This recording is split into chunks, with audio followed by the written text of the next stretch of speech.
Okay, so good afternoon, everyone. It's a real pleasure to welcome you to this inspiring People of the Book session, which is part of our journey towards the European Days of Jewish Culture 2025.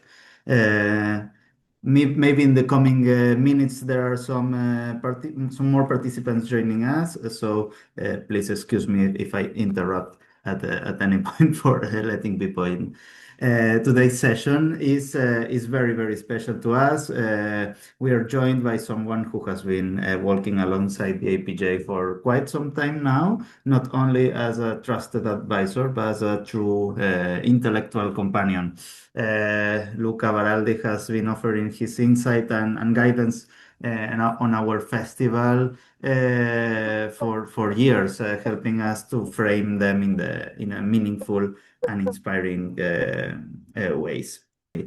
But before introducing our speaker, I will just take a couple of minutes to show you where you can find all of the materials to organize your activities for the European Days of Jewish Culture, whether you represent an institution, a community, or simply you're someone interested in organizing a local event.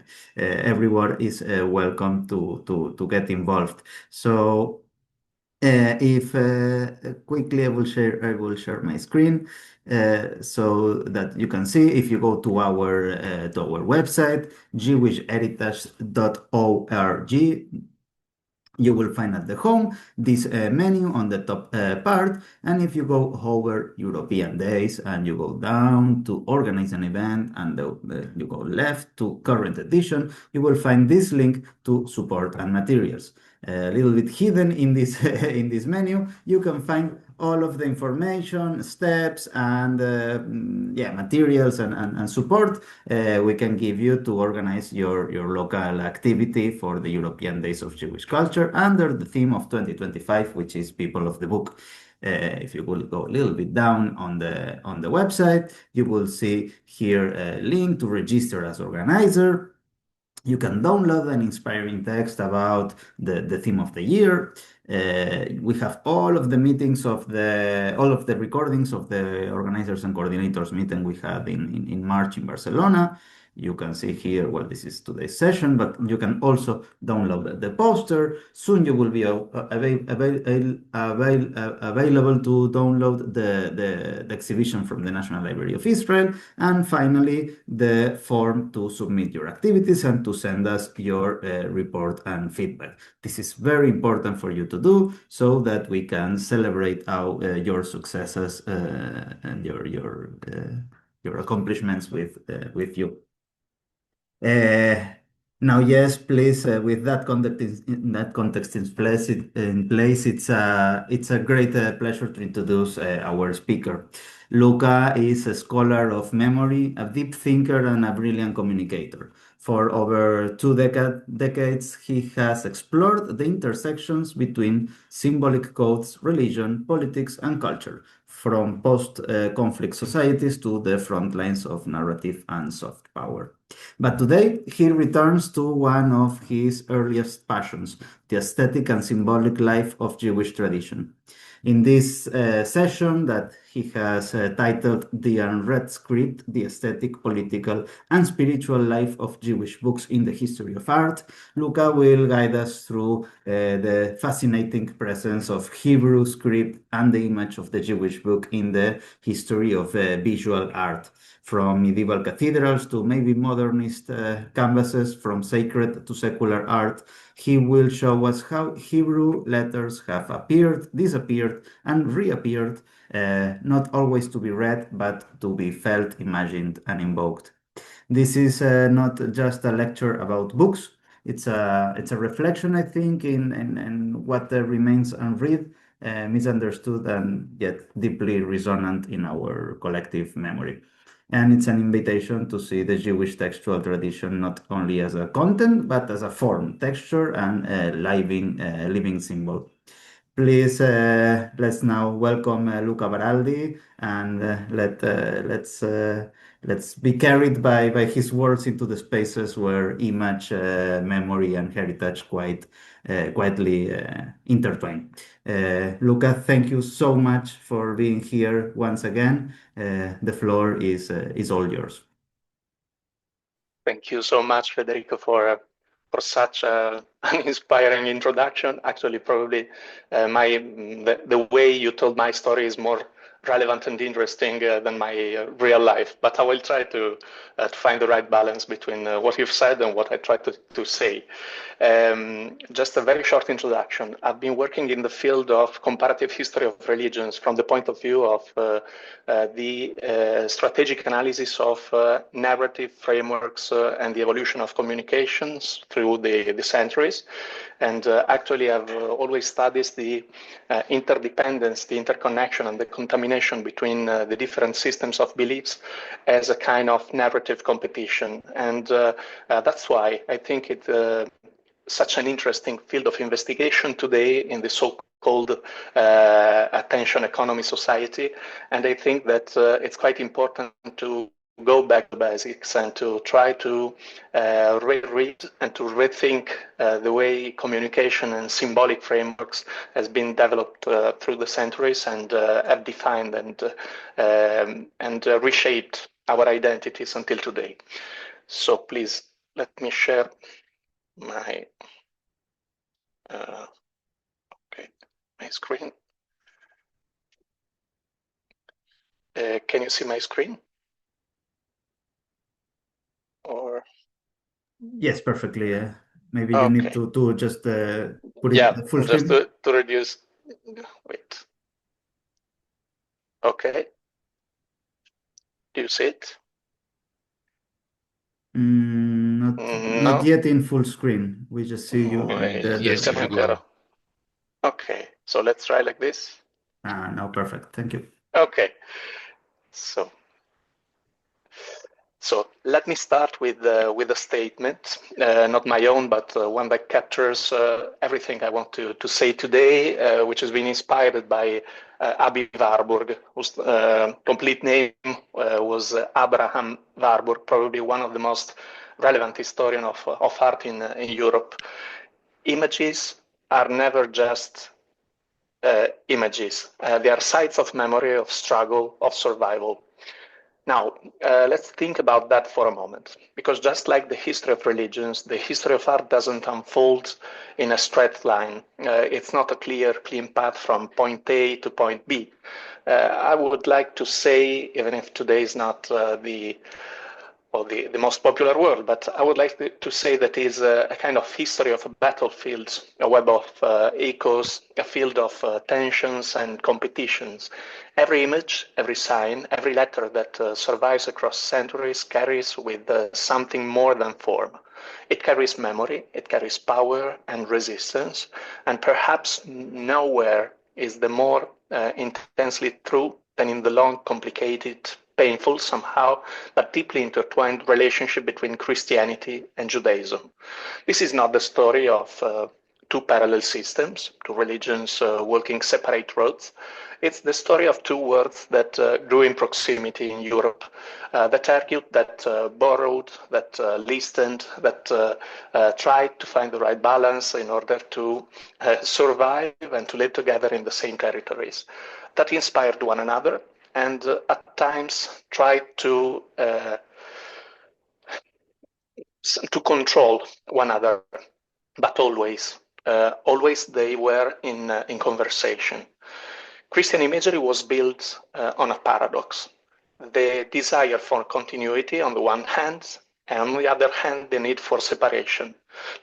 Itself, Christianity drew deeply from Jewish texts, symbols, figures, but to define itself, it had to differentiate, to reshape, to retell. And it's here, in this delicate, charged space, that we find the role of sign, the role of symbol, not the neutral sign of modern semiotics. No, it's the sign of confrontation, the sign as confrontation, the sign as a form of power, the sign as the place where identity and alterity meet.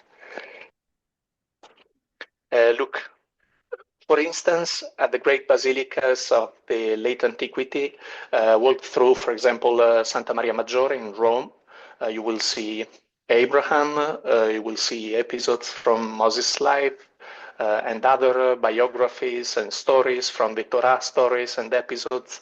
They are always represented from a Christian point of view, but they represent it correctly from the point of view of biblical stories. Their stories are absorbed into a new narrative, reinterpreted, elevated to a prefiguration of a conceptual and symbolic framework of Christianity, but this absorption is never neutral. And I would like to quote Georges Didier Berman, who reminds us that every image is also a form of survival, a Nachleben, a fragment of something older that insists on returning, sometimes where we least expect it. Judaism is not present in Christian art. It is necessary to it. And today I would like to share with you some idea in a kind of brainstorming way in order to try to reframe the concept of Jewish book within the wider cultural scenario and cultural ecosystem of European tradition and European memory, just to try to understand how to jump out of the monodisciplinary box of Jewish history and to try to reconceptualize it within a wider sense of belonging to the whole society of European history. So I was telling that Judaism is necessary to Christian art, not just because of shared scriptures, not just because of a common God, even if transformed into the mystery of a different theology, but because the very language of revelation, the sacred alphabet, the very idea of a Hebrew book comes from here. It's not a coincidence that one of the oldest recurring motifs in Christian iconography is the scroll held by prophets, by evangelists, often inscribed in something that looks like Hebrew. In Ravenna, in Sant'Apollinare Nuovo, in San Vitale, we're going to see them. We see this again and again. The script isn't always legible. Sometimes it's a kind of simulacrum, a mask, but that doesn't matter. Because what matters is the aura, the charisma, the authority, the invocation of sacred origin. As Abi Warburg put it, the image acts, it evokes, it demands. And in these images, Judaism appears not just as a referent, but as the spirit, as the structural framework for the symbolic revelation, hidden and revealed. Even when most people couldn't read Hebrew, they still placed it in the holiest of spaces, as if to say, this is the source, this is the name, the visual form of what cannot be said, yet must be seen. Think, for example, of Giotto's great crucifix in Santa Maria Novella. The Titulus Crucis, which is the inscription above the cross, is written in Hebrew correctly. Surprisingly, it's written well, carefully, with respect, and this marks a kind of shift. Not just a gesture of domination, like in the previous centuries, but a gesture of recognition of cultural relevance within a specific scenario, which was rapidly changing. We can see something similar in many miniatures, in many details in the history of painting, at least in the ambition of trying to recognize the charisma of Hebrew, especially in pre-modern art, where it's kind of plenty of Hebrew-like letters. It's a symbolic palimpsest. From the old law, the new covenant blooms. But the real revelation is not in the message. It's in the semantic ambiguity. What Christianity sought to surpass, it could not help but imitate. What it tried to silence, it kept quoting. And so we must say it clearly. The history of Christian culture, the history of the partially defined Christian roots of Europe cannot be told apart from the history of Jewish presence, the need for Jewish presence. And in Europe, that relationship is never just textual. It is visual, played out in mosaics, in frescoes, in manuscripts, in sculpture. And nothing about it is simple. There is the dream of universality, but also the anxiety of dependence. Because, yes, the history of Christian art is also the history of a denied dependence. Each time Hebrew letters appear in Christian hands, they do more than decorate. They testify. They reveal that the Christian self was shaped in dialogue with the Jewish other. And so there is a kind of production from Jewish artists that try to mix and to reframe and to shuffle a little bit all the symbolic different roots. The Hebrew script becomes a mirror that reflects back a forgotten origin, a presence that was never fully acknowledged and yet never fully absent. This is why we cannot teach art history or understand art history by looking only at style or one chronology. We must go deeper. We must read images as records or relationships, as archives of tension, because art does not just tell us what people believed. It tells us how they saw themselves in the eyes of the other. And no other has been more foundational and more troubling, I will say, to the Christian imagination than the Jewish tradition. Judaism in Christian art becomes a presence that cannot be removed, a presence that haunts the image, that questions the very act of representation, of imagination, of image rebuilding. Because every time a Hebrew letter appears on a Christian painting, it asks, silently but powerfully, who has the right to name the name? Let me try to begin or to mix two different sentences, both unsettling, I hope both revealing. Before the Jew was recognized as a subject in some years, in a specific time in the Middle Ages, he was marked as a sign. And quoting Georges Didier-Berman, the function of the cliché is not to express the other, but to delimit the self. So these two insights help us to understand something essential. That is, in the visual culture of Christian Middle Ages, the image of the Jew was not a portrait, it was a system. In the vast atlas of Western European imagery, few figures have been as consistently codified as the Jew. And this wasn't simply an artistic trend, it was part of a semantic regime, a structure in which the other, the Jew, is made visible not in order to be understood, but somehow to be controlled. In this context, art does not represent. It regulates, it disciplines, it inscribes. From the 12th century on, the image of the Jew crystallizes into stereotype, but not a passive one, a kind of performative stereotype. It doesn't reflect a pre-existing reality, it produces it instead. As the scholar Moshe Barash wrote, the Jew becomes a useful sign, a kind of indispensable figure in the Christian narrative machine. Not a person, but a function. I would say a kind of carrier of otherness. The pointed head, the long beard, the specific posture, the strange, sacred-looking script. These are not observations, but they are constructions. This face isn't drawn from life. It is created to project something deeper. The Christian tension with the origin, the anxiety of never fully separating from what gave birth to you. Every time a medieval Christian artist paints a Jew, it is not to describe him, it is to mark him, to inscribe him into a visual code of permanent difference. And often this happens without any real Jewish presence.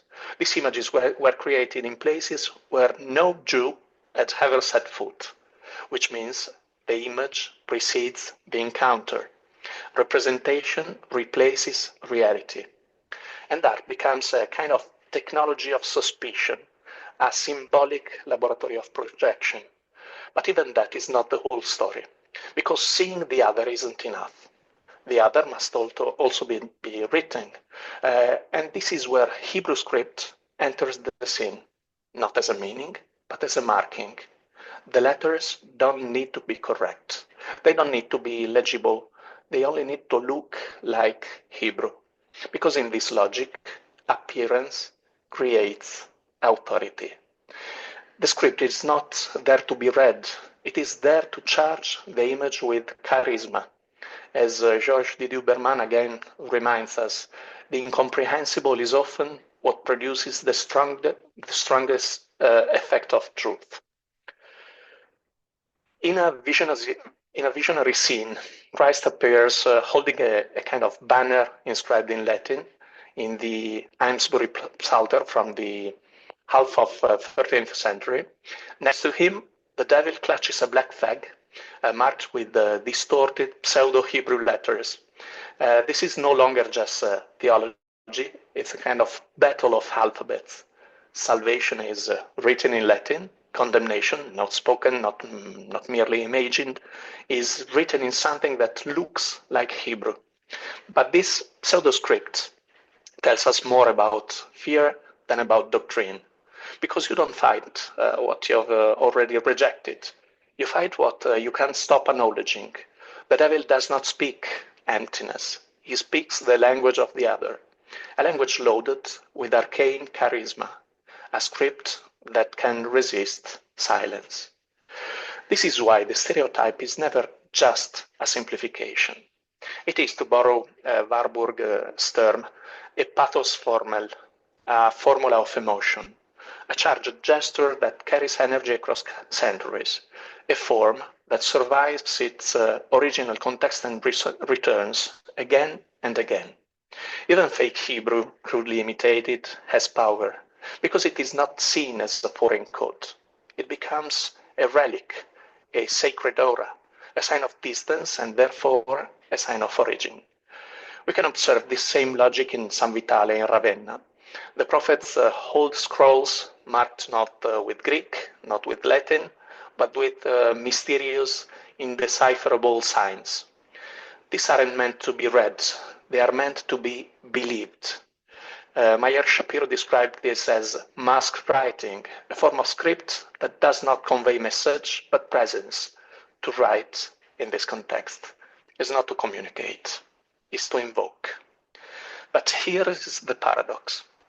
The more these images try to degrade the Hebrew sign, the more they center it. The more they mark it as an inferior scripture, the more they charge it with power. Think again of Giotto's crucifix in Santa Maria Novella. The Hebrew inscription, Yeshua Anotchi Melech HaYehudim, is not just symbolic, it is philologically precise.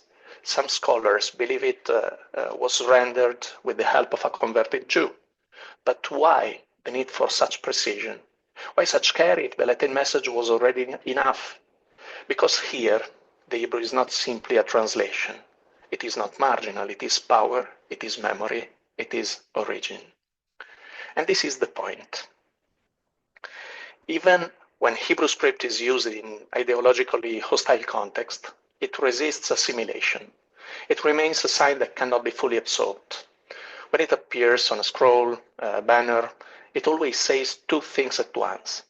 This is the others, and this is the beginning. There is no Christian culture without a reference, explicit or buried, to the Torah.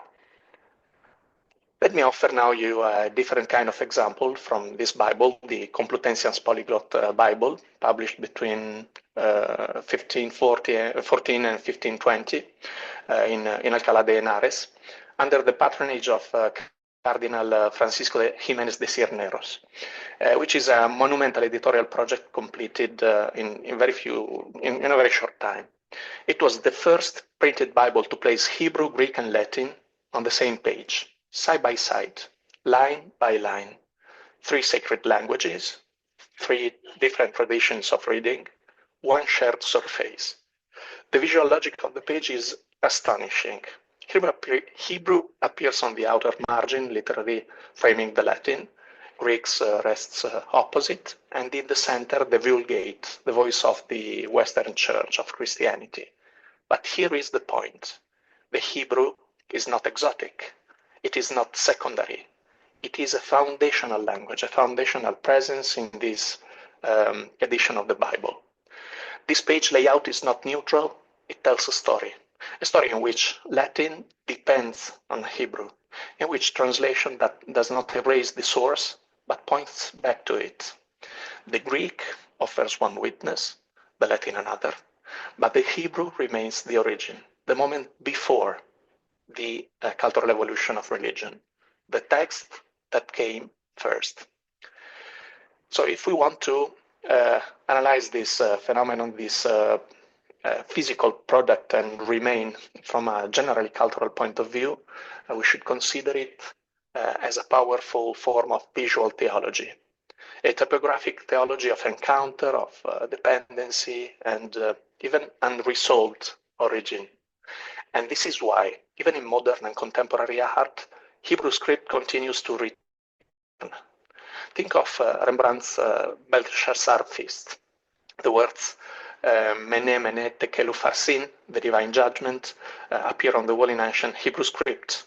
No one in the painting can read them. No one in a church or in a Christian scenario can read it, but they don't need to. The message is not understood. It is simply seen. Just so. And that is enough. This then is the deeper function of this. Well, let's define it as a stereotype. It is not only a reduction, it is a mask for something deeper. The Jewish sign becomes a figure of charisma, not because it is controlled, but just because it cannot be controlled. At the heart of the stereotype lies recognition. What is deformed is what cannot be dominated. Every culture, to survive, must learn to metabolize its fears. And sometimes what was once feared becomes strangely, powerfully a source of charisma. The sign that once excluded begins to attract. The mark of the other becomes an emblem of fascination, a symbol of legitimacy. This, in many ways, is the story of the Hebrew script in Christian culture, from the 12th to the 17th century. A slow, profound transformation, from mark of alterity to a sacred form, to a sacred frame of legitimacy. In the earlier Middle Ages, Hebrew writing was often used to stigmatize, to mark the unredeemed, the outsider. But from the late 12th century, something changes. We start to see Hebrew letters not mocked, but studied, sometimes with surprising care. And if we want to see Hebrew writing celebrated in its own right, we don't have to look at Christian sources first.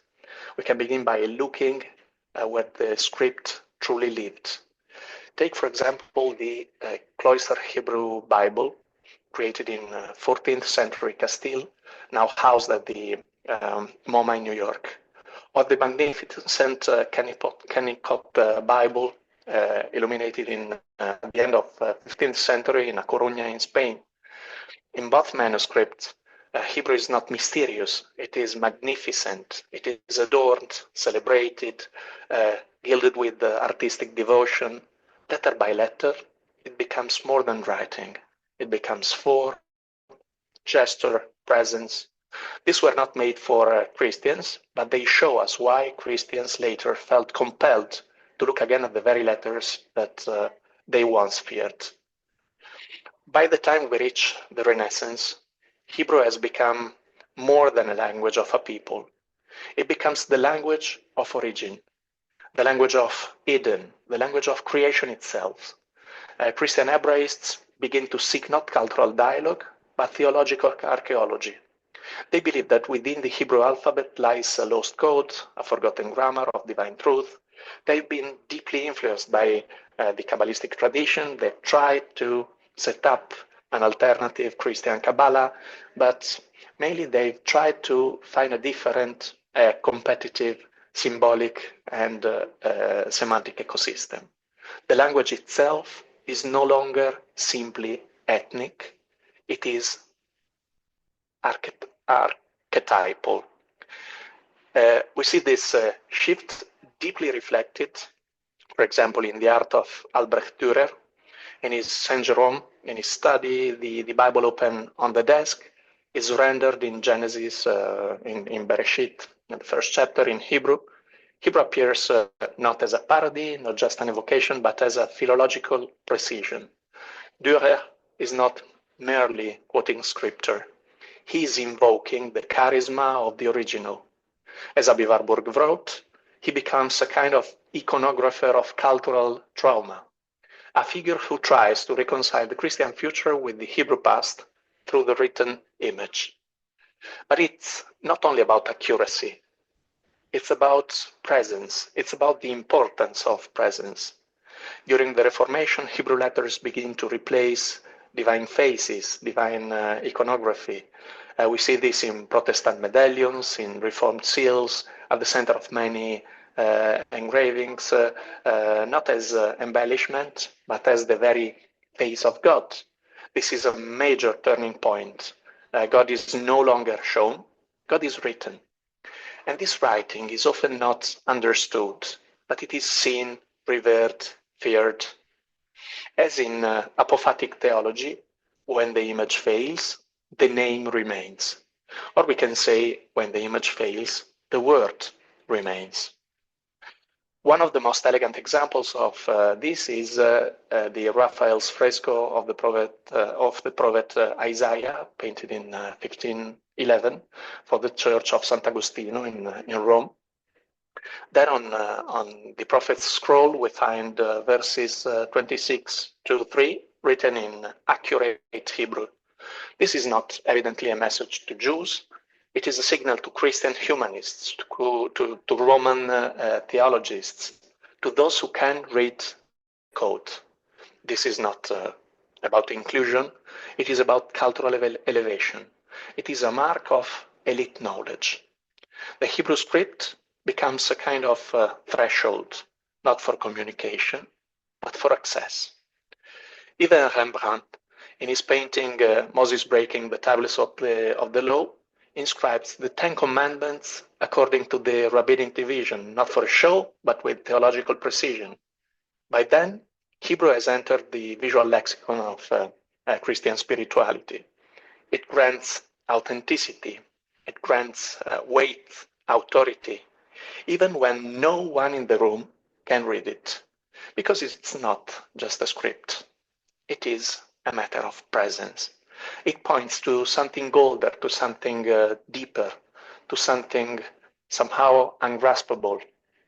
There is no peaceful fusion here. There is instead a kind of unquiet symbiosis. The Hebrew sign is appropriated, is reused, is reframed, but never assimilated. It becomes part of the Christian imagery, but never loses its charge of difference, of charismatic depth. As Jacques Derrida might put it, the Hebrew letter remains a supplement, necessary but unsettling, central but resistant. And that's why Hebrew letters still return today in everybody's tattoos, in the logo of evangelical churches around the world, in the mystical canvases of many painters, many artists, of video games, in the evocation of charisma, spirituality, in movies, where text becomes dream and Judaism becomes once again a symbol of the spiritual depth of the mystical revelation and mystical ambition. The Hebrew sign, once feared, now fascinates. What was rejected is now revered. What was silenced now speaks. And yet, it never fully surrenders its otherness. So that is its power and that is its charisma. Every time a Hebrew character enters a Christian work, it is not only aesthetic, but symbolic, political, epistemological. There is nothing neutral about writing, especially when writing becomes image, especially when it infiltrates the heart of the religions of the book. Those traditions where there is no faith without a word, and no word without an alphabet to give it form. In this space, Hebrew script is not just another code among many. It becomes the absolute sign of origin, the visible trace of a time before fulfillment, the engraved memory of revelation. But if writing is power, then the alphabet is its mechanism, its operating system. I would say it's infrastructure. And the moment Hebrew, whether real, imitated, or falsified, appears in Christian art, it does more than decorate. It positions symbolically, theologically, politically. It's not just about the beauty of the letters, but it's about the right to tell the sacred story, the right to say where truth comes from and who holds it now. The sign is never fully tamed. Each letter, even when copied, even when disguised, still speaks of a time, a people, a voice that came before. Take again another Titulus Crucis, the inscription pasted above Jesus' head on the cross. Written according to the Gospels in 3 languages, Latin, Greek, and Hebrew. This isn't just a linguistic decision. It's a word-making act. Latin stands for empire and authority, Greek for wisdom and philosophy, Hebrew for revelation. Together they form a symbolic map of religious relevance and unquiet conversation. And yet in many medieval representation and pre-modern representation, the Hebrew disappears or is corrupted or rendered unreadable. The sign is evoked but emptied. It is not meant to speak, but only to be there. To be there is enough. Still, even in its silence, Hebrew writing resists. Its symbolic value, its epistemological value, its cosmological value still resists. It is the sign that refuses to be possessed without leaving disorder in its wake. For example, the 13th century illuminators knew this very well. They filled the prophet's scrolls with broken letters, imitative flowers, hybrid alphabets. It seemed enough to mimic the form, to borrow the authority. And yet, that very form became proof of an origin that would not be erased. This is a scene of both alliance and tension. Hebrew does not vanish. It is placed in service and plays a central role in the legitimacy of another narrative. And it's in this tension that we begin to see the soft symbolic power of the script. It's not about erasing the sign of the other. It's about using it to reinforce one's own authority. There is no power that doesn't need an origin to invoke. And Hebrew, with its aura of primal authenticity, becomes the cornerstone of that construction. We have seen it in the Reformation culture when the break from Rome sparks a desire to return to the text, to the original source. The rediscovery of Hebrew becomes a kind of return to essence. And it would be interesting also in this case to tell the story of Emmanuel Tremeglio, a Jew from Ferrara who became the newborn Jerome from the Calvinist and the Anglican churches. Again, the need for Jewish presence as an enabler for the transformation of Christian spirituality through the centuries. But even here, the letter is never neutral. It becomes a verbal icon, a sacred image, an apotropaic device, because the form is enough. It is a sign of sanctity, a kind of auratic trace that legitimizes continuity with the law.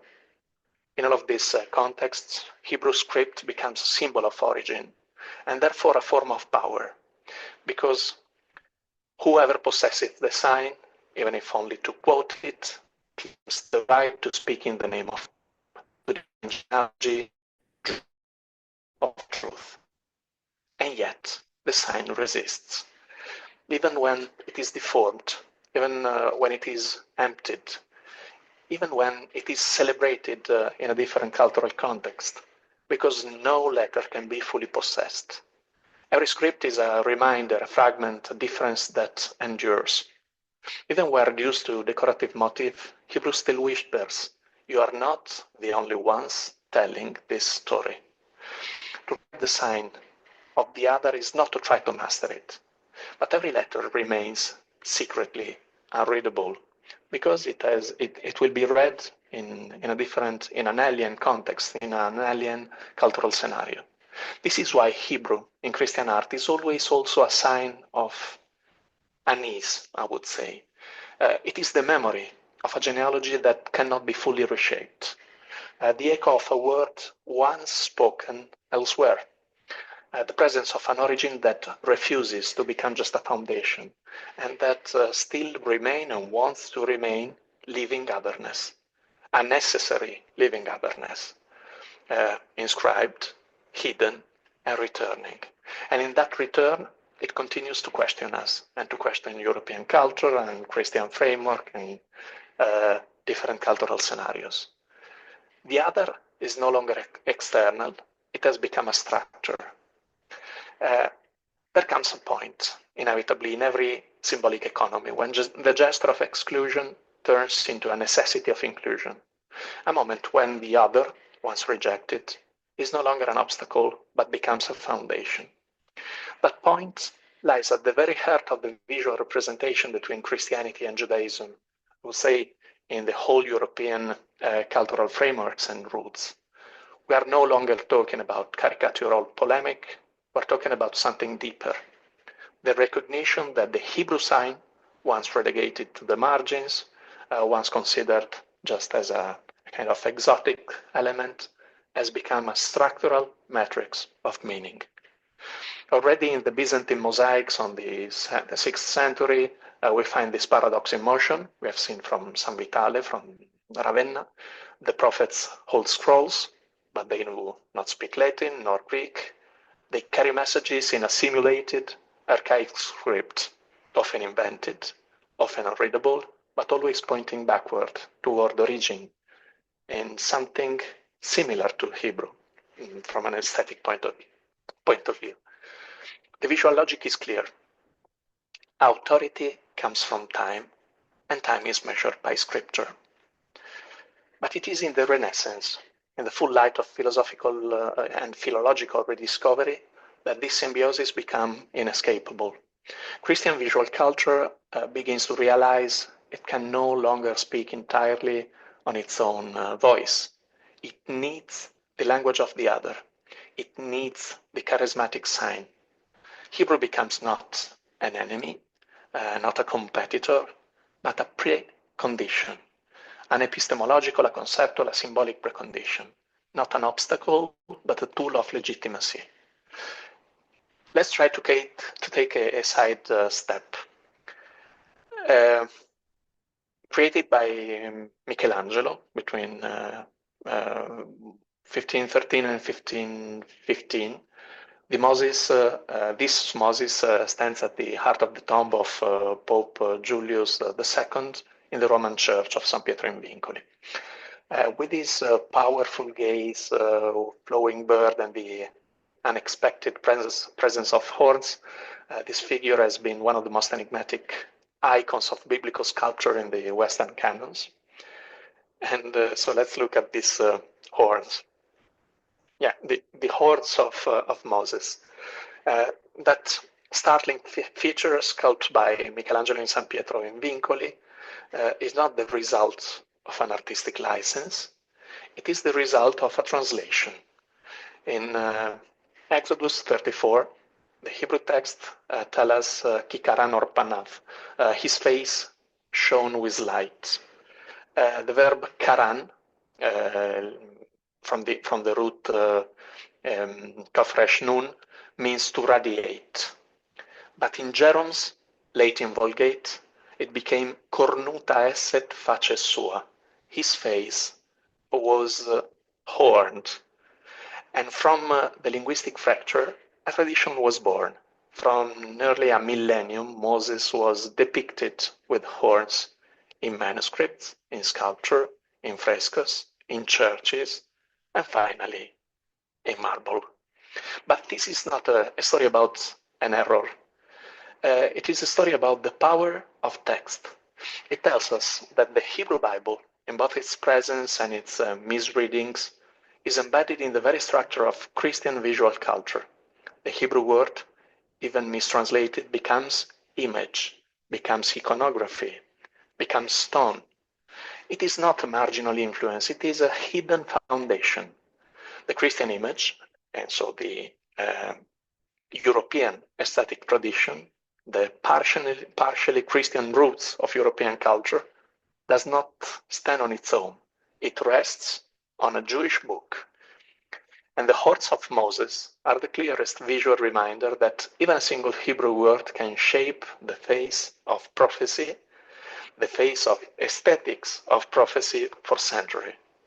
This is what we mean when we say Hebrew is not a reference, but it is a structure. It is a kind of conceptual architecture in our society and in our culture. And yet, this symbiosis is never pacified. It is tactical, it is strategic, and sometimes full of tension. The Hebrew letter is desired, but not fully integrated. Christianity has rewritten the prophets, but not the language they spoke. It proclaims itself the fulfillment, but must constantly cite what it aims to surpass. One cannot build a theology of revelation without showing the book in which that revelation took form. In this light, Hebrew is not a cultural borrowing, it is the iconic condition of Christian aesthetic culture. It allows the unrepresentable to be represented. It makes visible the memory of the word. This is where the inversion is complete. Hebrew is no longer a competitor, no longer simply a relic.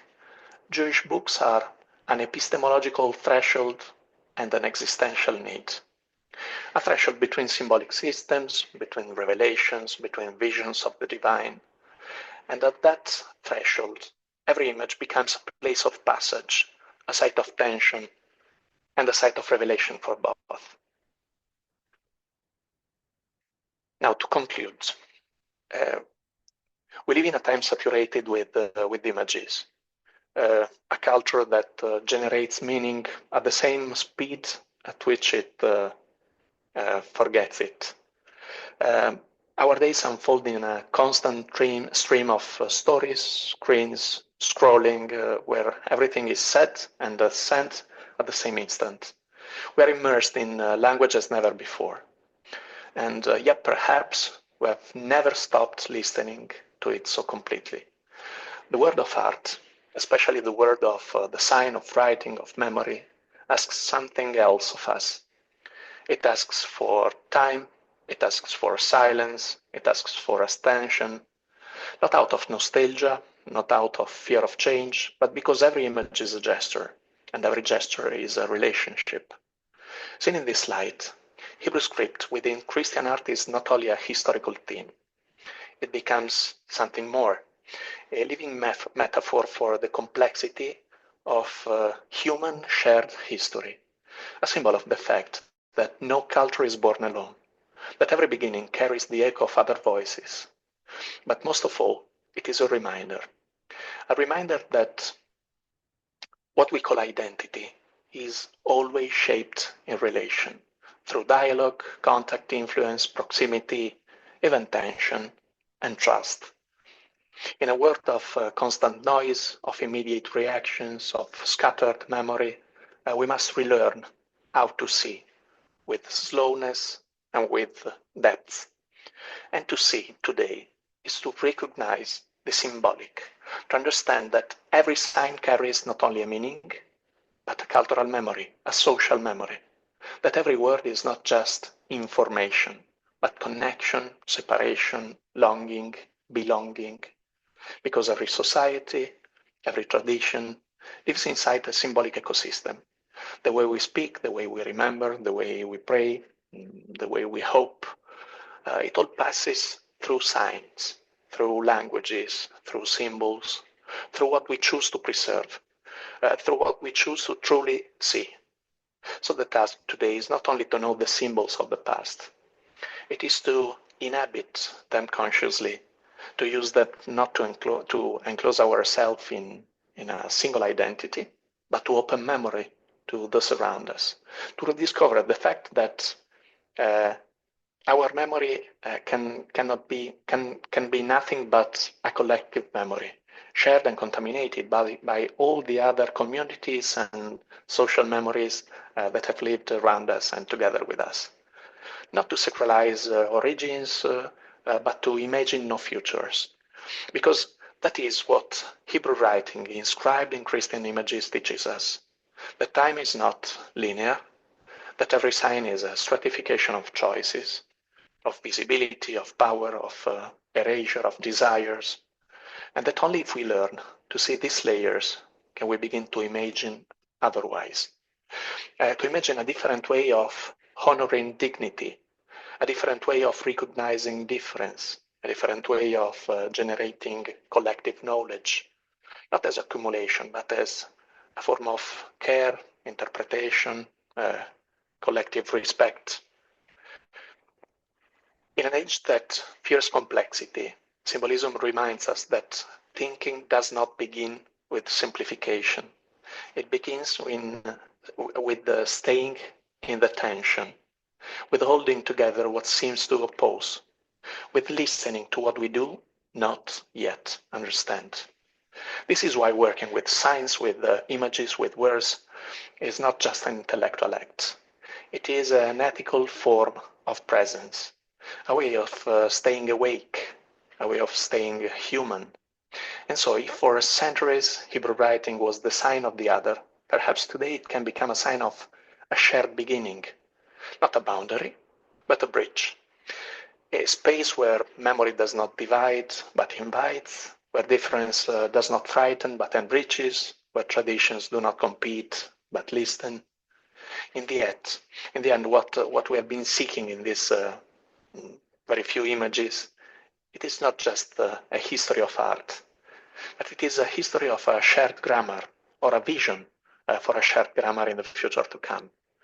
A way of reading and perhaps of rereading, and who knows, even of rewriting the word with slowness, with a different perspective towards respect and human intensity, and above all, with the courage to stay open to what we may never fully name, but which we can still choose to carry together and to rediscover together every day in a different way.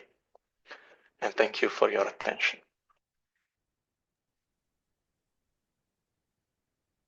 Thank you, Luca, so much. As usual, you left us completely, I would say, drooling and fascinated with your lecture. So thank you very much. Thanks to all of the audience here, a small bunch of us that we stay here, but also to mention that this recording of this session will be uploaded to our YouTube channel so that you can review it at any point and also spread the word.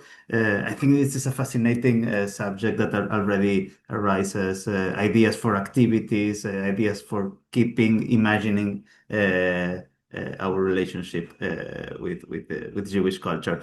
I have a couple of questions, but maybe I would like to open the floor for if you agree, Luca, to if any of our Yes, of course. participants wants to comment.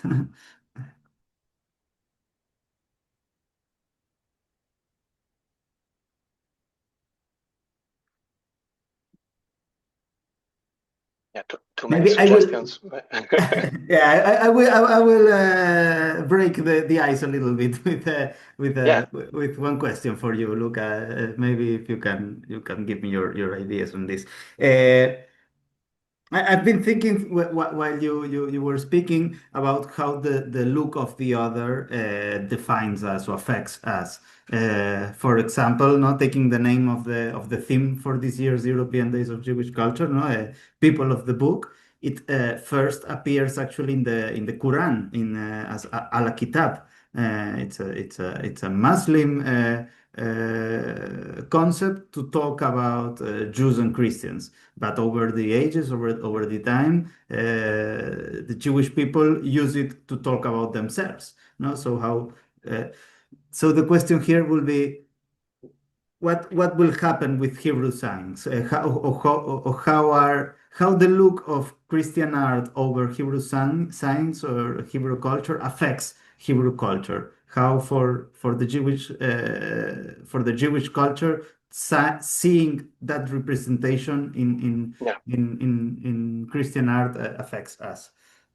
Yeah, actually, today I had to select just a very small selection among all the possible paintings and examples and stories, but it would be really, really, really interesting and also challenging to try to rediscover, I think, mainly the 15th and 16th centuries, where the competition and the interaction took the form of a deep contamination space between Christians and Jews, and in a hidden way, even a contamination from the Muslim culture, especially I have to say in Italy after the the 1492 expulsion from Spain, and a lot of communities decided to move or in the North African and Israeli coasts, or in Italy, especially in northern Italy between Mantua and Ferrara. And I think it would be great to have the time to tell the story of this competition. The most interesting space where you can try to analyze the evolution of this conceptual cultural competition, I think actually that they love it from the intellectual point of view, is in the evolution of preaching handbooks. And both Jews and Christians in 15th and 16th centuries started to produce handbooks and notes and guidebooks for preachers because they lived in this scenario of conceptual and hermeneutical and epistemological competition, where the Christianity, which was broken in many different theological schools between the Reformed, before the Reformation, and then between the different Reformed churches and the Catholic Church and Jewish communities, because Jewish intellectuals were actually the real trendsetters at that time. And in Italy, you can see a lot of Jewish preachers who evidently knew the history of Christian art and tried to work, for example, on the development of multisensory homilies and sermons, trying to compete without the possibility to use paintings and the aesthetic energy of visual storytelling. And there is especially a Kabbalist and a preacher whose name was Mordechai ben Yehuda Dato, who lived between Rome and Ferrara, and who was a disciple of Moshe Cordovero in Sfat, who decided to go back to Italy and started to use the sensory evocation. And so started to write, for example, homilies and sermons for women, by using, for example, metaphors from, I don't know, very small, very simple gestures and activities from the house. And so how can I translate Kabbalistic homilies into, I don't know, how to cook or how to use objects or how to, I don't know, turn on the fire. And he decided to change the metaphoric language in order to compete with the effectiveness of Christian art. And there is this scenario of competition in order to convert people and to convince people to recognize the legitimacy of one specific religious truth, but it's always in these 2 centuries is a story of cultural, epistemological, rhetoric competition, and it's really, really enchanting and quite challenging, and still needs to be studied. But yeah, and so a lot of Jewish intellectuals knew what was happening in the Christian ecosystem. A lot of Christian intellectuals actually were used to interact and to dialogue and to ask for Jewish intellectuals' advisory to translate and to transform philosophical texts. but it's a story of competition, and it's yeah, quite interesting. That's very, very interesting. I'm looking forward to learn more about that text. Sounds really, really challenging. Do we have any other comment, ideas?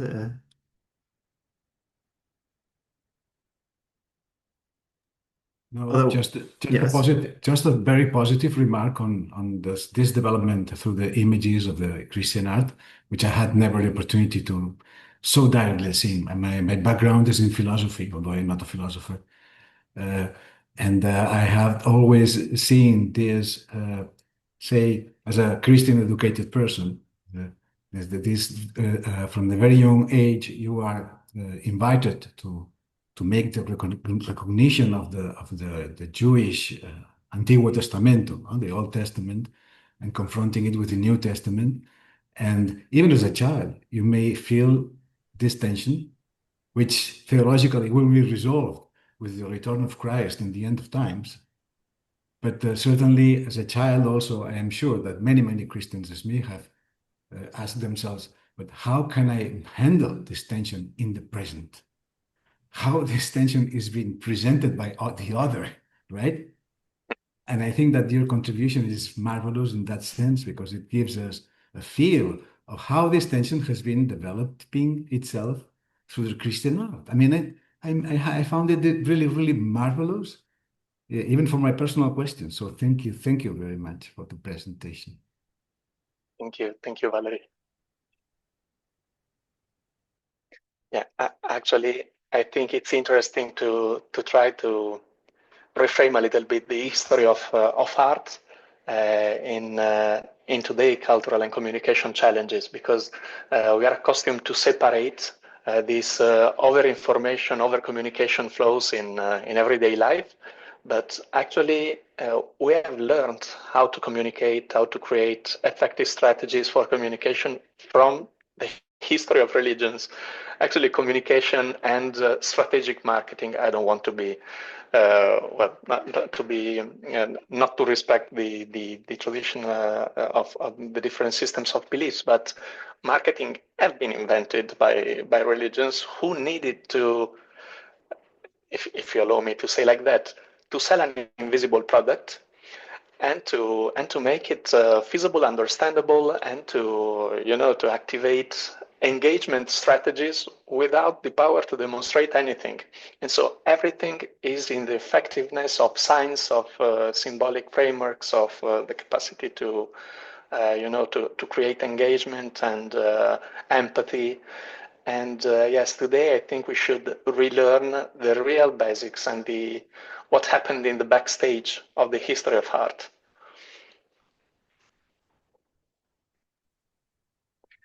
But actually, Valerie, if you have a philosophical background, also the dialogues from Santa Belarde, Yehuda Levi, are symbolic competition.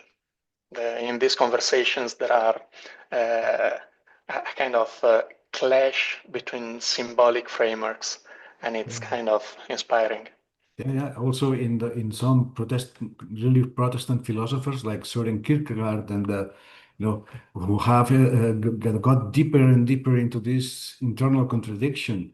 Yeah. And but again, your view through the symbolic and through the representations across history. I mean, I find it. I have no plastic abilities, right?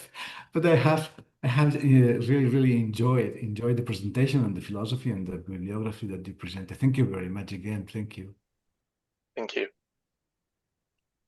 I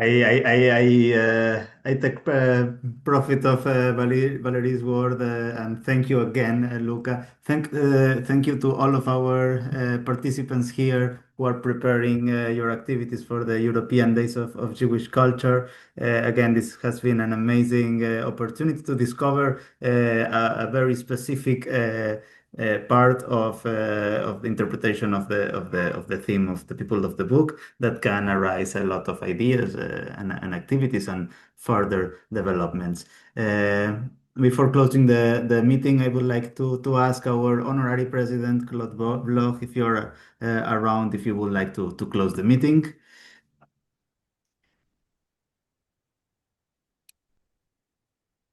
I don't know if we have Claude around here. Otherwise, just remind you that we are open for you for anything that you need. You will find all the information on the website, the recording, and on our YouTube channel. And thank you again, Luca, and thank all of you. Have a wonderful afternoon. Bye bye. Thank you. Thank you all. Bye.